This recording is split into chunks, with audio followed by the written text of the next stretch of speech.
जरा सोचिए, एक भीड़-भाड़ वाला शहर है, सब कुछ धुंधला सा मोशन में, और उस भीड़ के बीच में एक चेहरा है जो सिर्फ अपने फोन की रोशनी से चमक रहा है। ये एक ऐसी तस्वीर है जिसे हम सब जानते हैं, है ना?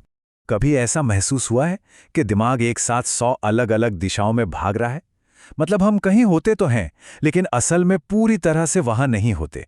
अगर ऐसा लगता है तो यकीन मानिए, इस एहसास में हम अकेले नहीं हैं। और पता है, ये कोई इत्तेफाक नहीं है। ये सब एक बहुत सोचे समझे डिजाइन का हिस्सा है। एक ऐसा सिस्टम जिसे हमारा ध्यान खींचने और उसे वहीं बनाए रखने के लिए ही तो बनाया गया है। तो चलिए इस अदृश्य लड़ाई की थोड़ी गहराइयों में उतरते हैं। ये एक ऐसी रेस है जहां हमारी सबसे कीमती चीज, हमारा ध्यान, दांव पर लगा हुआ है।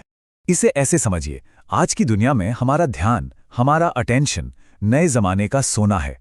एक बहुत कीमती और लिमिटेड रिसोर्स, और बड़ी बड़ी टेक कंपनियां इसी को हासिल करने की होड़ में लगी हैं। हमारा हर एक स्वाइप, हर एक क्लिक उनके लिए पैसा बनाता है।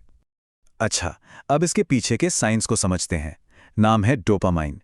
ये कोई खुशी का केमिकल नहीं है, बल्कि चाहत का केमिकल है। ये हमें किसी इनाम की उम्मीद में कुछ करने के लिए उकसाता है। बिल्कुल वैसे ही जैसे एक स्लॉट मशीन।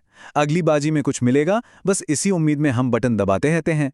और ऐप्स के फीचर्स इसी डोपामाइन की चाहत का एक कभी ना खत्म होने वाला लूप बना देते हैं। वो इन्फिनिट स्क्रॉल जो कभी खत्म ही नहीं होता। वो लगातार आने वाले नोटिफिकेशंस, लाइक्स, कमेंट्स, ये सब हमें बांधे रखने के लिए ही तो हैं।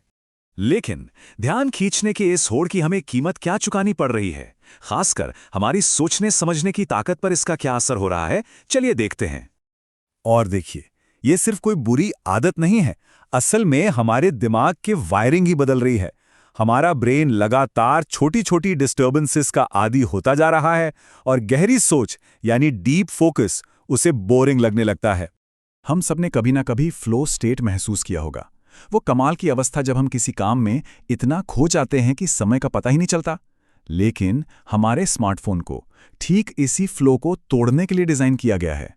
आपको जानकर हैरानी होगी, एक रिसर्च से पता चला है कि सिर्फ 2.8 सेकंड की एक छोटी सी रुकावट भी हमारी एकाग्रता को तोड़ने और गलतियां करने की गुंजाइश को डबल करने के लिए काफी है।